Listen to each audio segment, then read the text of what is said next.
What is going on, gunfighters? Saddle up for gunfighter life. The podcast where we talk about guns, gunfighting, tactics, ammo, ballistics, the right way, with almighty God at the center, Judeo-Christian values, and real-world, first-hand experience. Kind of doing a series lately on my go-to survival pick. Some of you guys are probably curious about that. So I did my go-to survival 22, my go-to survival rifle. This one is going to be my go-to survival handgun. What's my number one pick? Maybe my secondary, tertiary pick. What are some reasons you might choose other things? But my go-to survival handgun or handguns.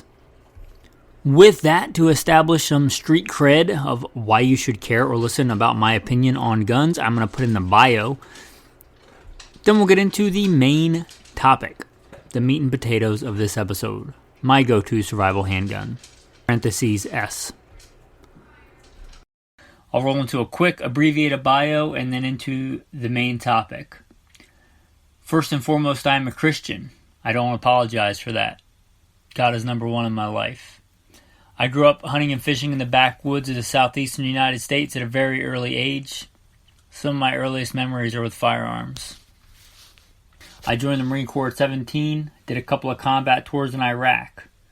By God's grace, He got me through that safely. After that, I served as an instructor, an urban warfare instructor and a desert warfare instructor for the United States Marine Corps. I also served with the LAPD, both full-time as a sworn police officer and in some more specialized assignments, as well as serving in the U.S. Army, full-time and part-time National Guard. I've been a FBI firearms instructor, still am an FBI firearms instructor, have been for a lot of years, also NRA certified and some other three-letter government agency certified. I've been a private contractor for a three-letter government agency I won't specify. I've been the commander of a tactical team in a large metropolitan area. By God's grace, He got me through all that in one piece, not because I'm better, but because He chose to have grace and mercy on me. I've been a professional hunter and guide. Professionally hunted things like buffalo and elk. Not many people today can say they've done that, but I'm blessed to be able to say that I have. I've hunted everything from white-tailed deer on the East Coast to mule deer on the West Coast to gray squirrel on the East Coast to prairie dog on the West Coast and elk and bear and wolf and slain all manner of beast. A state rifle and pistol champion a few times over in a few different disciplines. Now those experiences, it's not because I'm bigger or badder, certainly not bigger. In fact, I met one of the patrons in real life and he said something to the effect of, "I thought you'd be bigger." Reminded me of that William Wallace movie where he's like, "Oh yeah, if William Wallace were here, he'd shoot lightning bolts out of his rear end." Well, I'm not William Wallace, but I am the person that did all those things in the bio. But not because I'm bigger or badder. I don't think that I survived when many other young, good men did not. I give all the glory and all the credit to God, all the talents and experiences that He's given me and the things that He's let me live through.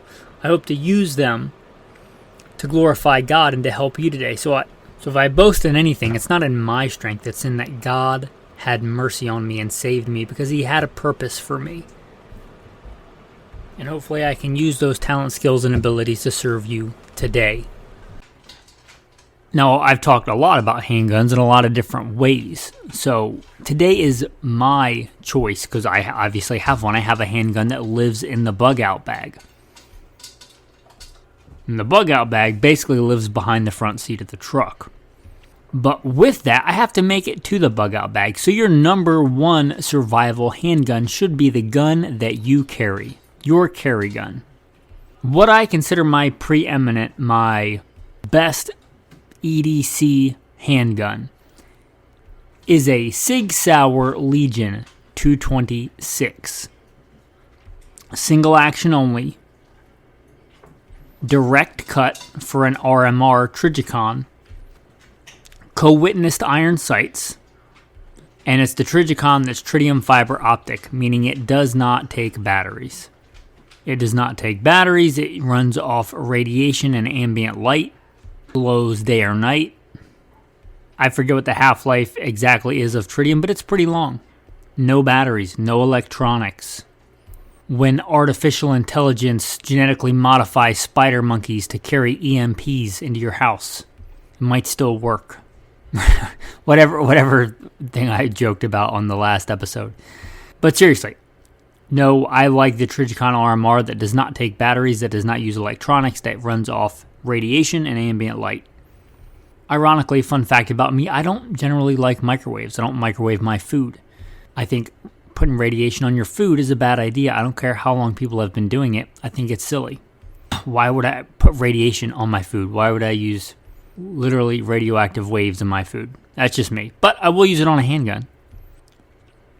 That said, that Sig Sauer Legion 226 single action only is what I would call my best carry gun. The Sig 226 is legendary as a combat handgun, as a fighting handgun. Now, most of those are double single action. I think double single action is fine for a combat handgun. I don't think it's great for day-to-day for a well-trained person. I think single action only is better. It's a better trigger pull. As long as you train with it and you're comfortable with it, I think it's the best. I think hammer-fired single action only is the best carry option if you're going to train with it and be proficient. If you're just going to be like an average general purpose cop, which are not gunfighters, and you just want to break glass in case of emergency, a fire extinguisher gun on your hip, then probably not. But if you're going to train with it and be familiar with it and strive to be, let's say, an expert at your craft, then single action only, hammer fired, hammer back, cocked and locked is my preferred. That SIG 226, again, is a legendary handgun. Now, it originally came in 357 SIG. I almost exclusive, well, I pretty much just carry it. I have hunted and stuff with it in 357 SIG, but I pretty much just carry it in 9mm as a Barstow precision barrel, which Barstow Precision is aptly named. It's a precision barrel. It's a very accurate gun. It's a very sweet shooting gun. It's right on the balance of what I will carry every day. I carry a full-size fighting handgun in general, and my general for that is around 30, the mid 30-ish ounces. I get much heavier than that, like up to a full-size 1911, which I like. I consider that more of an open carry duty gun, not a concealed carry handgun. But that's a Sig Sauer. Again, and that's a single action only, direct cut for a Trijicon RMR. Again, that's my go-to. Whatever you may disagree with that, but that's my go-to. So I would consider that my number one survival handgun, because that's the gun that I have on me. And even if I have a go-to survival gun in my bag, I have to get to it, right? So I have to get to the bag. Now, I should mention briefly my secondary. I'll be honest, I carry it a lot because it's a little bit lighter. I have an M17. I did a whole episode on that, the gun that I hate to love. The M17, I got it used for a really good price. It was like $400 and something when I got it. Used in good shape. The person that bought it didn't look like they'd shot it very much, which is pretty common for used handguns. It's in great shape. I got it mostly because it was in the period where I had been running a optic on a handgun. I'd been doing a lot of training with it with a 22 to see if it was viable, and I decided, yeah, it is a force multiplier. I do want to start carrying an optic on a handgun. You usually say red dot sight, but neither one of my go-to EDC carry guns have actual red dots. They have green triangles. But I thought that kind of optic, you know what I'm talking about, is a force multiplier. I have several standard drills that I have been running, and the first time I ran them with the optic, I was like, oh, yeah, this makes a difference. And I was against them for years, and I was a little bit of a Luddite on that, I'll admit. I was wrong, and I even told my guys when I was the commander of a tactical team, don't trust them. But I was probably right on that for the first couple of years, but I went way too long not getting on the optics train on a handgun. Now, keep in mind, I said the optic is a force multiplier. If you are crap with a handgun, it just multiplies your crap ability, which is, think of it like math. If you multiply anything by 0, you still get 0. Right? So keep that in mind. But if you're decent with a handgun, if you're proficient, it can help in certain areas. Not in every area. It's not best in every circumstance. I'm not even saying that you should choose to carry one in your carry gun. I'm saying it can be, if you're good, a force multiplier. It should not be used as a crutch. If you flinch with a handgun, and you put a red dot on it, you're still going to flinch with a red dot on it. That's not going to fix that.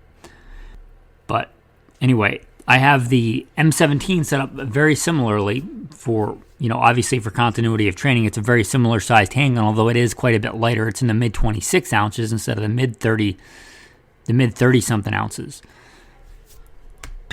Similar capacity. It is a polymer frame striker fired, which I don't like as much, but it is lighter, so there's a trade-off there. And I have it set up co-witnessed iron sights, Trijicon RMR. Not the exact same model because one is FDE and one is black, but the tritium fiber optic model. That also I would consider a go-to survival handgun. Now, what is in the bug out bag? This has been one of my go-to standard handguns for years, and I have said before, I think it's the best combat handgun ever made, period. Beretta 92. Specifically, in my bug out bag, Beretta 92 Wilson Combat. Now, this one is a double single. Again, this is not a general carry gun for me, so I don't need it to go from 0 to bill drill, getting multiple hits on target in literal fractions of a second. Different philosophy of use, right? Don't always look. And this is coming from a veteran of, well, you've heard the bio. Veteran, law enforcement, military, private contractor, all that stuff.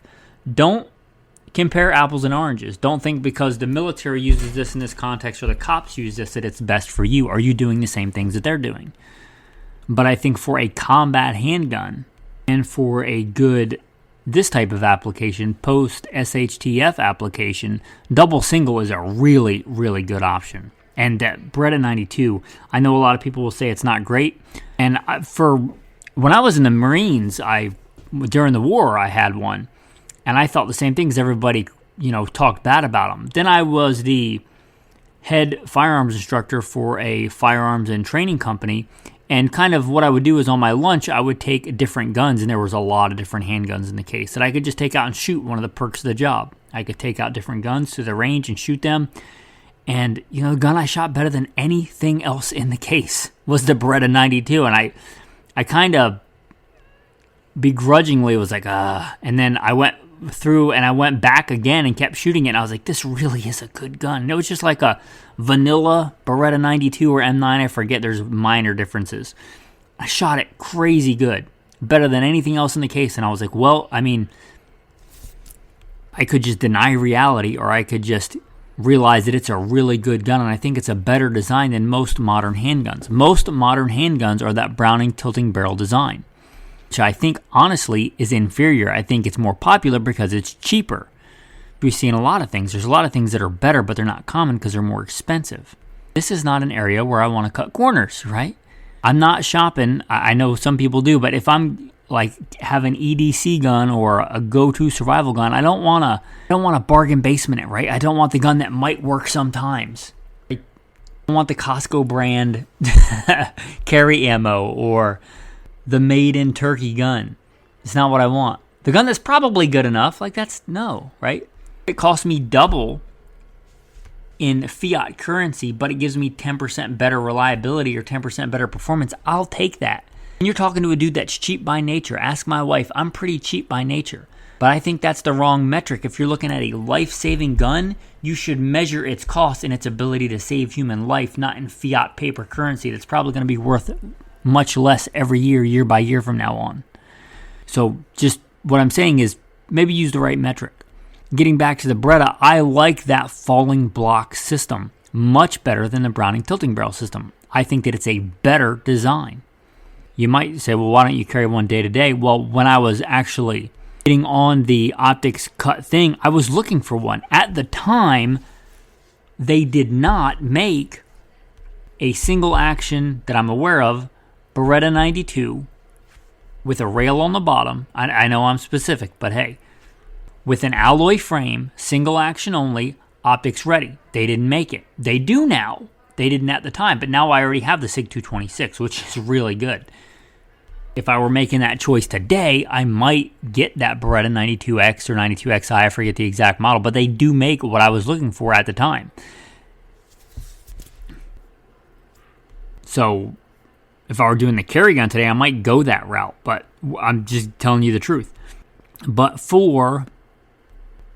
and this is a gun I've had a long time, but for the bug out bag, I have that Beretta 92 Wilson Combat. It's the D model, it's the decocker only, no safety, which I prefer. It's got a much better trigger pull than a standard Beretta, which is already really good and better than, comparing the trigger on just a standard Beretta 92 to a Glock is like comparing a Rolls Royce to a Honda Civic, but it's better than that even. It's a really good gun. Now I carry it in there with a spare magazine. Now I carry spare ammo in the bag, and I carry it in a Bianchi holster. If you're not familiar with like the Bianchi military flap holsters, I'm not telling you should eat, again, different philosophy. I'm not telling you to use this as your carry gun day to day, for your carry holster rather. But the Bianchi holster is great for some really nasty environments. It's really good at keeping the gun clean. It's really good for positive retention. If you want it to be fast, you can just take the top part off. It's okay. It's got a cleaning rod built in. Protects the gun. And different philosophy. So it attaches really well to MOLLE and things like that. So I can attach it to the side of the pack, to my waist pack on my pack. And if we're in this kind of scenario, right, remember it's a handgun. Unless you come up with some crazy scenario, you're fighting those EMP, AI, genetically modified spider monkeys with one hand, and you have some kind of crazy future weapon to disable it. You have some kind of like mini EMP fryer to get rid of the spider monkeys in the other hand, or whatever spider monkeys are repelled by. Radioactive bananas, right? I'm just getting crazy here, right? Unless you come up with some crazy scenario, you don't want a handgun. A handgun is a backup tool. It is have a bad malfunction with my long gun, which does happen, especially if you're going to pick an AR-15 for your go-to apocalypse rifle. AR-15s malfunction, so much so that if you take a legit fighting AR-15 class, they spend a big chunk of the class teaching different malfunctions. Type 1, Type 2, Type 3, bolt overrides. All kinds of different malfunctions. So you have it there to transition to. Have it there for specific things. You have it there maybe for having in your sleeping bag, because you probably are going to be able to get to that quicker than deploying a full-length rifle. That's probably beside your sleeping bag. You get what I'm saying? It's for specific things. For maybe you got to sling your rifle because you're carrying a casualty you got to sling your rifle either front or behind your back, and you need one hand to do something else, and you have a handgun. It's for specific things. It should not be your go-to, right? A handgun is not a substitute for a long gun. A handgun is to have when it's not feasible, not practical to have a long gun. So again, different philosophy of use in day to day. I think that Bianchi is a good option. It also protects it day to day. I do a lot of rucking, a lot of biking, a lot of things like that, and it stays in the pack and it stops them from getting beat up. It keeps it fairly clean. I get in some pretty nasty environments. It's a good holster for that. Now I have my war belt that I generally keep in the car as well. We'll go into a much better, much faster holster on a war belt if we're talking about a different kind of survival scenario. But anyway, generally it stays in the Bianchi holster in the bag.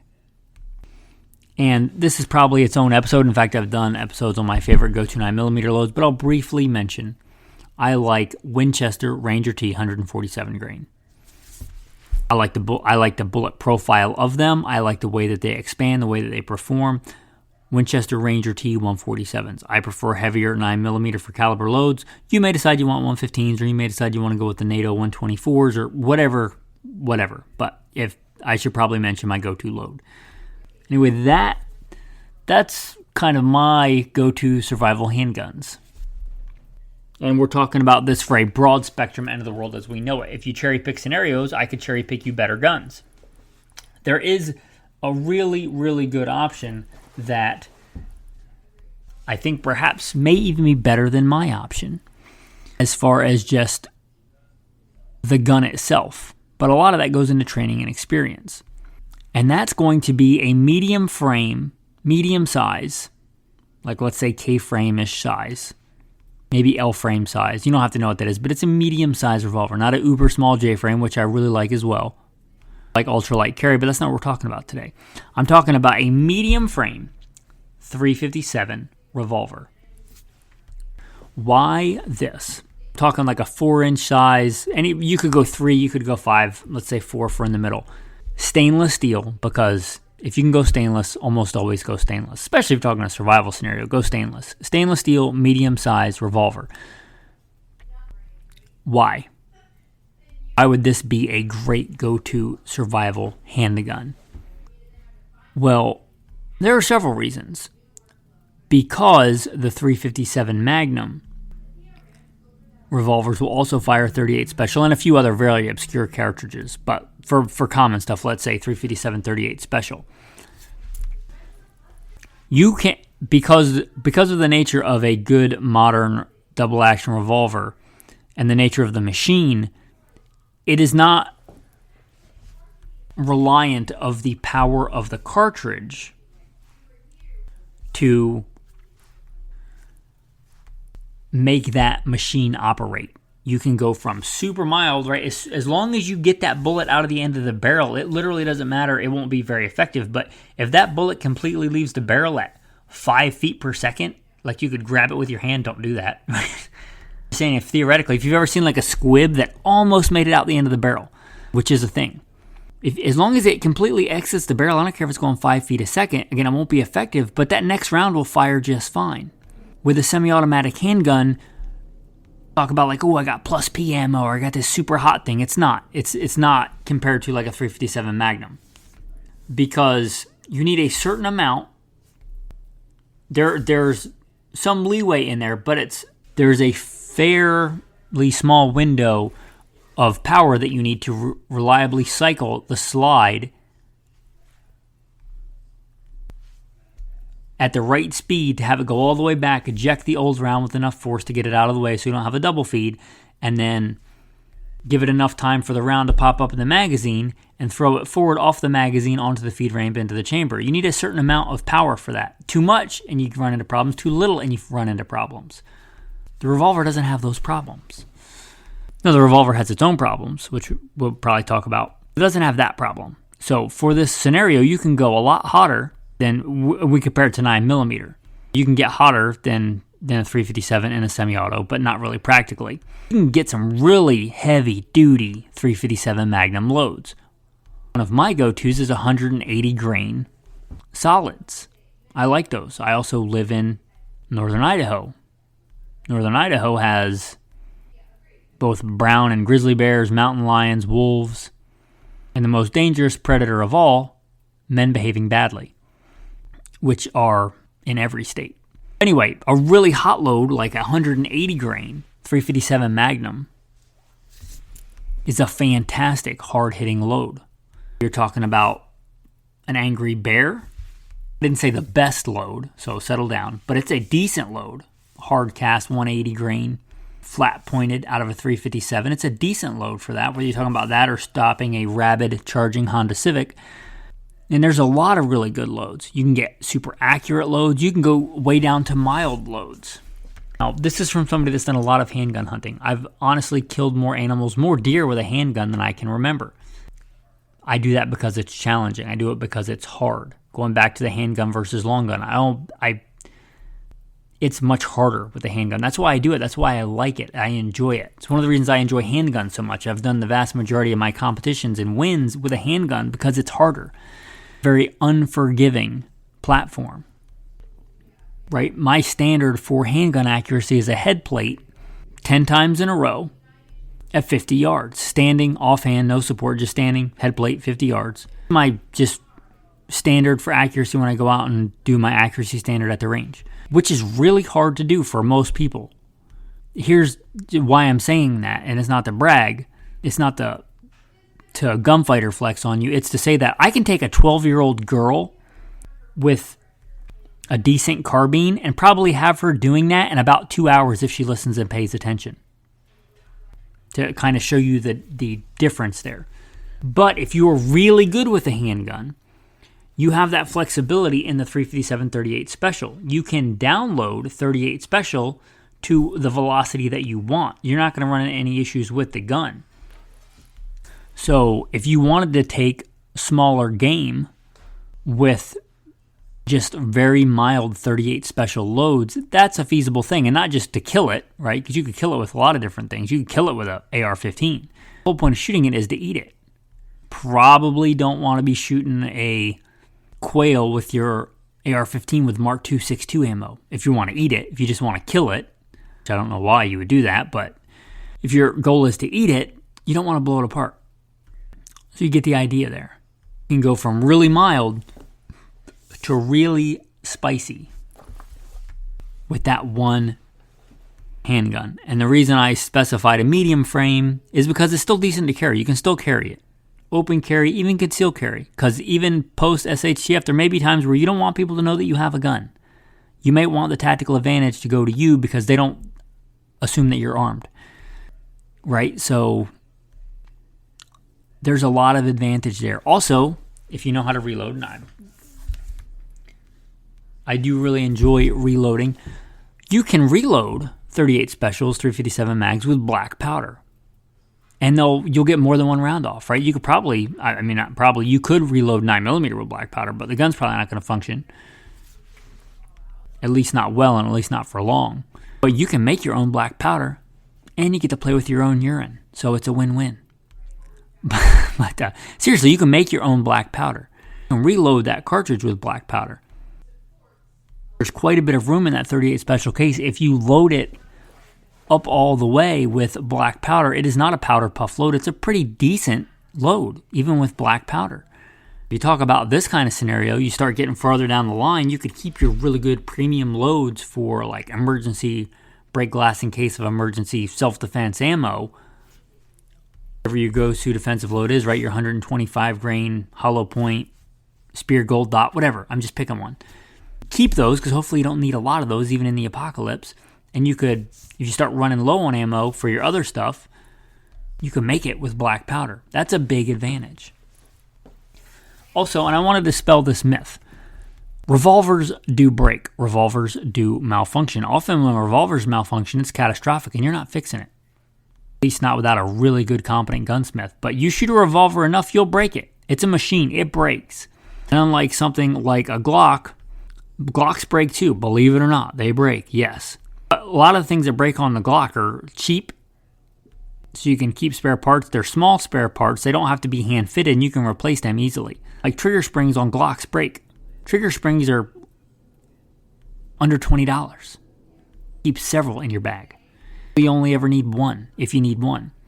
Extractors, they're small. They're cheap. You can carry an extra one in your bag. Front sights, you get the idea. Revolvers, if they have a problem like going out of time, you're not just fixing that on the fly. You're not just fixing that, a kitchen table gunsmithing type job probably. So revolvers absolutely do break. Especially I would caution you against a cheap revolver.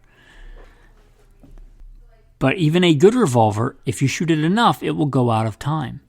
In fact, and this might be controversial, and I'm not the biggest fan of Glock. I'm not a Glock fanboy drinking the Glock Kool-Aid. But if you said, which gun would you think would go 50,000 rounds and not have a major issue, I would put it on the Glock over the revolver. Because the more you shoot a revolver, the more kind of likely it is to go out of time. And again, that's an issue. Revolver is a pretty intricate machine where all the parts work together, kind of like a Swiss watch. And you get a problem with one, you get a problem with a bunch. A Glock, even if you get a problem, again, you might be talking about a $10 spring that you just pop out and pop back in. So I think there's a lot of merit to the medium frame 357 Magnum 38 Special for this. Why don't I have one? Why don't I pick it? Well, I have a lot more experience, and I have some revolver experience. I carried a revolver a long time as a backup gun, and it's still my uber small, ultra lightweight. I have a super small 357 Magnum J-frame, Scandium 357. It is my go-to small carry gun. And my first handgun I ever bought with my own money was a revolver. I was issued a handgun in the Marine Corps. I was issued my duty gun at LAPD, but we had to buy our own backup gun. Myself, like many others, chose a 5-shot J-frame revolver. Still have it. It's still a great gun. I have some revolver experience. I have a lot more semi-automatic, full-size fighting handgun experience. Also, it's not my one gun, right? This is not my one gun for the apocalypse. It's a sidearm. As differing from day-to-day normal life, I CCW a full-size fighting handgun because that's the gun that I'm probably going to have if something bad happens, because bad stuff happens all the time. There's this fallacy. People say, oh, I'm not going to carry a gun because I'm not going to go anywhere dangerous. Well, then you better not ever go home, because home invasions are a real thing in every state, everywhere. So if you're planning on, I'm not going to carry a handgun because I'm not going to go anywhere dangerous, well, then don't go home. And for that matter, don't go to church, don't go to the grocery store, don't get gas, because bad things happen at all those places. So anyway, getting off of that, day to day, my primary arm is a handgun because it's what I have on me. We're talking about a survival scenario, that's likely going to switch to a long gun. So it's not, I don't know what scenario I'd be in where my one gun, it's possible. But if you were saying you have to pick one gun and it has to be a handgun for everything, I probably would pick a medium size 357 Magnum. But that's not what again, for a broad spectrum, I want a semi-automatic 9mm full-size fighting handgun because I'm going to have a primary long gun. Can I hunt with a handgun? Yeah. Have I taken more deer with a handgun, honestly, than I can remember? Yeah. Have I taken some really nice deer with a handgun? Yeah. But again, I do it for the challenge. If I'm doing it to eat and feed my family, feed my wife, feed myself, right, I'm not going to be like, well, let me go for the challenge today and take the handgun. No, I'm going to take the long gun. Any of my primary, secondary choices for a long gun is going to be better for that than a handgun. The handgun, again, probably an emergency tool, probably something I want if I get attacked and I am in a situation where it's not practical to have the long gun ready. I got to imagine even in a post-SHTF world, there'll be scenarios like that. So anyway, for that, combat, full-size fighting handgun, 9mm. I have to defend 9mm. It is the de facto defensive handgun cartridge of our time, like it or not. So I thought it would be remiss of me in talking about my go-to survival handgun and other alternatives if I didn't talk about 22 long rifle handguns. Now, for the same reason, you would choose a 22 rifle, which I covered in the 22 rifle episode, and I've covered several other times, why you might choose a 22 long rifle and a rifle for peanut butter and chocolate hitting the fan. You may also choose it in a handgun. You can carry a lot of ammo. And 22 long rifle is still a deadly round. Is it as good? No. Would I recommend you carry it day to day for defense unless there was some caveat? No, I would not. That being said, a lot of people get killed with 22 long rifle. However, if you're in a grid down post-apocalyptic scenario, whatever that is, probably the grid's going to be down. Otherwise, it would be like probably a dystopian future. But if you're in that kind of scenario, is the thing you want a 22 handgun? Maybe. I assume in this scenario you're going to have a long gun. There may be scenarios or situations where you can't have the long gun ready. It's more likely to get you killed if somebody sees you with a long gun. You're going through some area and they just have a shoot on sight, anybody with a long gun. Right? Breaking your first rule of survival there. Maybe a handgun is what you have and what you have access to. Maybe you're doing an activity where you can't feasibly have a long gun on you. Something really bad happens, is the 22 long rifle what you want? That's up to you. But you can carry a lot of ammo. That is an attribute. Also, you could, if you want to go the ammo commonality route, if you decided to go with the 22 rifle as your one go-to long gun, see the episode we just did on that. It was the first in the series. My go-to survival 22. But if that was your one go-to long gun, you could have the same ammo in your handgun. Also, kind of at the opposite end of the spectrum, if you were planning on carrying, let's say, a 308 for your one go-to long gun. 308 is great and very versatile. However, it's not very good for small game. So now you have a 22 handgun where you could take small game and large game. Now, if you're going to do this, you had better be a good hunter. You had better be really good at harvesting game with a long gun, because harvesting game with a handgun is much harder. You would also be an expert handgun shot. I have done a lot of hunting, as you might have heard in the bio. I have done a lot of handgun hunting. I have killed more deer with a handgun than I can remember. More than anybody I know, and I don't say that to brag. God has blessed me with those opportunities and talents and abilities. But I say that to say that it's hard. If I'm literally relying on it for food, I don't want to hunt with a handgun. I do it because it's challenging. do it sometimes because it's legal and that's the gun that I have on me because I wasn't anticipating hunting, but that's what happened. That said, if you're going to even think about that being mildly successful, you had better be really good at fieldcraft. So it's hard enough to stalk within rifle range, harder to stalk within handgun range. Also, small game, by the very definition of small, is a small target. If you have trouble in a standing offhand at like a square range with no time stress, hitting a man-sized target at 25 yards, you're probably not hitting a squirrel at 25, 35 yards. Right? If you can't clean a Texas Star pretty fast, probably not hitting a running rabbit.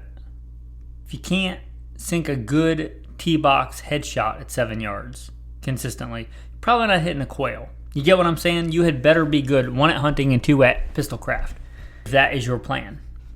But it is an option, and the 22 has that same big advantage in that you can carry a lot of rounds for it. So I thought I would mention it here. Not my current go-to choice for a survival handgun, but it is not a bad one. You also may want to look at revolvers, because even more so than a centerfire, if you have general malfunctions, the most common malfunction, failure to fire with ammunition, you just pull the trigger again. You get more failure to fires in my experience with 22 long rifle than you do with centerfire. So that's an advantage with a revolver anyway, but it's a bigger advantage over a semi-auto counterpart. I'm not saying it's all around a better choice. I'm saying it's something to consider. That if you get a failure to fire with a rimfire, you just pull the trigger again. So most revolvers, you should be able to shoot shorts, longs, long rifles out of the revolver. Whereas a semi-auto, a lot of semi-autos not only will not shoot those different rounds, they will like a specific type and power of 22 long rifle. You may get a pistol, a semi-automatic. It's perfectly reliable with CCI mini mags, but is not good with a lot of other 22 long rifle ammo. You know, like hollow points, it may only shoot really hot ammo. You get the idea. The revolver is much less finicky about that. So that's an advantage too. I thought I would mention that. Now, some of you guys are probably screaming. Maybe you've thrown your phone. What about Glock? I mentioned Glock briefly, but yeah, Glock, honestly, probably, you just talk about the machine for a really austere, nasty environment. If you want a semi-automatic handgun that you can throw in a porta potty, come back a week later and it's probably going to work, Glock's probably your best bet. Their finishes are crazy good. I'm going to give them that. The Glock is a very simple machine, even simpler than the Beretta. Simple is really good in this scenario. I think the Glock, let's say the standard Glock 17, is, as far as functioning and reliability, simplicity, the best on paper design. It's really good. So I'm going to give it credit where credit is due. Talk about a simple machine, a simple rugged handgun that works. And by works, I mean it throws bullets in the general direction you want them to go most of the time. It's really, I think, maybe impossible to beat. You can match it. You can match its reliability. I honestly think you can, but I don't know that you can beat it. And they're readily available, talking about this kind of scenario. If you're going to find spare parts or cannibalize another gun from parts that you have stored up or whatever, Glock's a good way to go. The magazines are pretty ubiquitous. A lot of other guns that aren't even Glocks will take Glock mags. It's all those advantages. Why wouldn't I pick it? Again, training and experience. I've carried a Glock, and even as a private contractor, they dictate what guns you got to have. As a mercenary, sometimes you can't just pick whatever gun you want. It's like, here's your gun. Here's your long gun. Here's your Colt M4. Here's your Glock 17. I say, okay, I can get work done with this. But I know from my own training and experience, I don't shoot that gun as well. I don't shoot it as well as a Beretta, and that factors into that. Grip angle of a Glock is very unique. Now, if you're just dyed in the wool, you've drank the Glock Kool-Aid, you're in the Glock cult, and that's all you ever shoot, you might feel the opposite about other guns. You may be like, well, they don't point well for me because that's all you've ever shot is a Glock. I shot a bunch of different guns, and I know that I don't shoot a Glock as well. And I know my natural point of aim is more akin to a 1911 than it is a Glock. A really stressful situation where I'm trying to shoot really fast, I want a gun that points naturally. And that's not a Glock for me. And the Beretta is a really rugged, robust design, and I shoot it much better, and it's much more accurate. Talking about my normal standard I talked about for accuracy, I used to shoot, just for fun, that same Beretta with iron sights. This was long before optics, at 75 yards on a little tiny steel plate smaller than a head plate. Just for fun, because it's a crazy accurate gun. Most people say, oh, a Glock is plenty accurate because most people can't shoot as accurate as the handgun. Yeah, this is not most people podcast. I don't want the gun holding me back as far as accuracy goes. As far as speed of getting quick, accurate hits on target goes. And as far as the trigger goes, the trigger on a Glock works. If by works you mean it makes the gun go off. But it is like chewing on gravel. I've said before, it's like the trigger on a Glock is like dragging a piano down a gravel road. Gritty, it's spongy, it's jumpy, it's just gross. And there's almost no comparison between that and a Beretta trigger. So for those reasons, I would choose many other handguns before the Glock. Now, I would choose a Glock. I wouldn't be sad about it. Said, I'm actually in the process right now. I won't say for who or for what agency or whatever, but I'm in the process right now of doing steps for contracting work again. And I think they're going to make me carry a Glock. And I'll do it. I can shoot a Glock well. A lot of times like in the past when I was a commander of a tactical team, when I would go to training, I would take a Glock, even though I don't like them, because when I shot really good, I didn't want them to think, oh, it's because I'm running an STI. Now, can I shoot an STI better? Yeah, for sure. Probably a good 10% better as far as fast, accurate. But still shoot good with a Glock, because most of the fundamentals still transfer. But if I get to choose, I'm not going to give up that 10% for what? Because it's Glock? No, thank you. If I have to, and it's a worthwhile cause, I'll do it. And if I have to do it with a Glock, I will. Somewhat begrudgingly, but I can get it done. The standard factory Glock with a Glock trigger, which is what I would generally take to training. Like if you're really have some offensive driving capability, like I got some of that driving training. I actually don't like driving at all. Compared to the Crown Vic, is the Crown Vic a good, fast car? Not really compared to a lot of other stuff on the market. If you gave me the same road course and you gave me a Crown Vic Police Interceptor, you gave me a decent Porsche with decent suspension, would I do quite a bit better with the Porsche? Yeah. Could I catch most people in a Crown Vic? Yeah. But it's because a lot of that is training, not the actual platform. But the platform does make a difference. If you gave me a choice and said you're racing for your life, I don't want the Crown Vic. Anyway, you get the idea.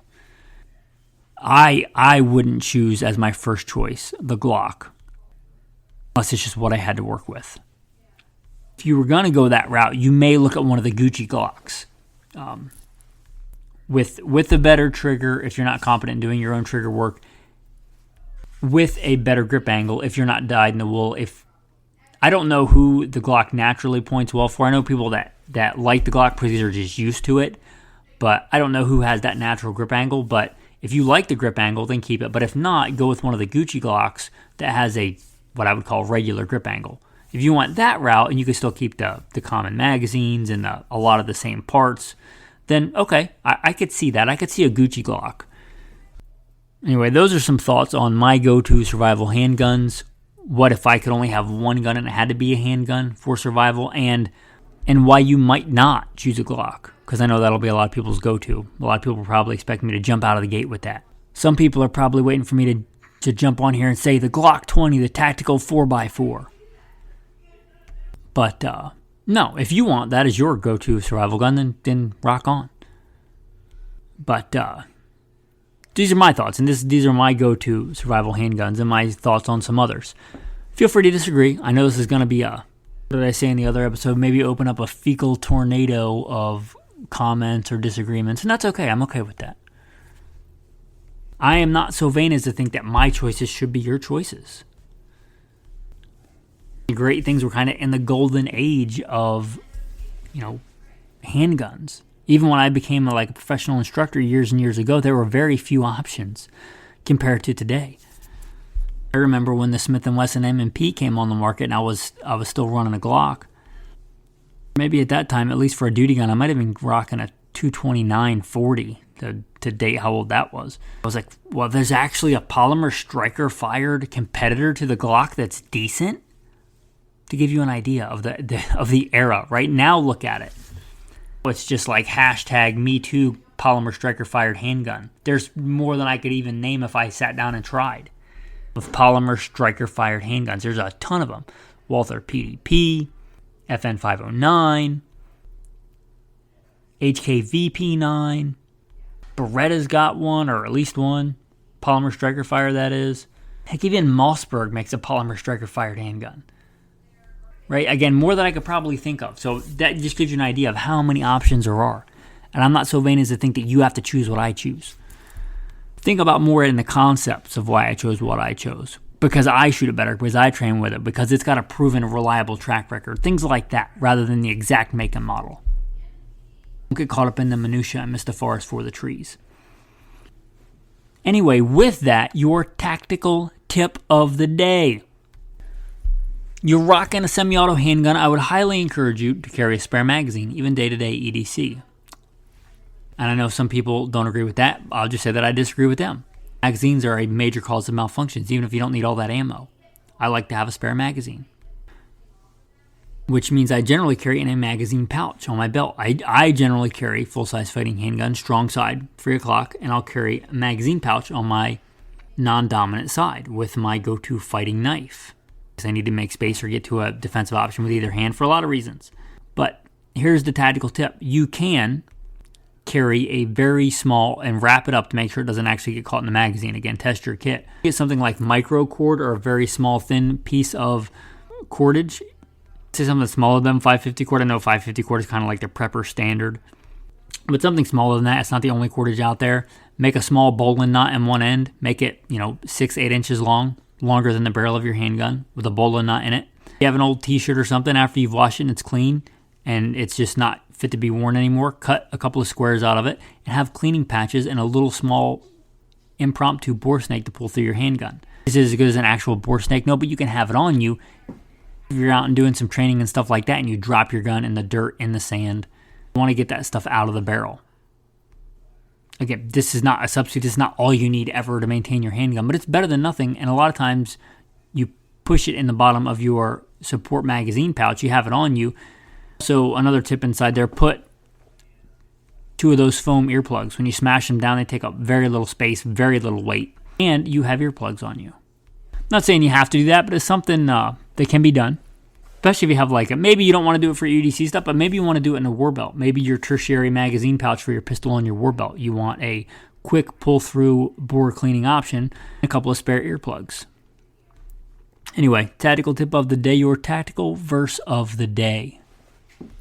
This is from Deuteronomy, chapter 4. What other nation is so great as to have their gods so near to them the way that the Lord our God is near to us whenever we pray to him? What a beautiful verse. We don't have a God afar off. We have a God near at hand, a God who hears. Have that and not pray just seems like the epitome of foolishness. Whatever season in life, whether you're struggling, whether you're rejoicing, whether you're in need or in abundance or in surplus, whatever. And I don't know where you're at in life, but it's always good to go to God. It's always good to seek God. With that, thanks for listening and have a blessed day.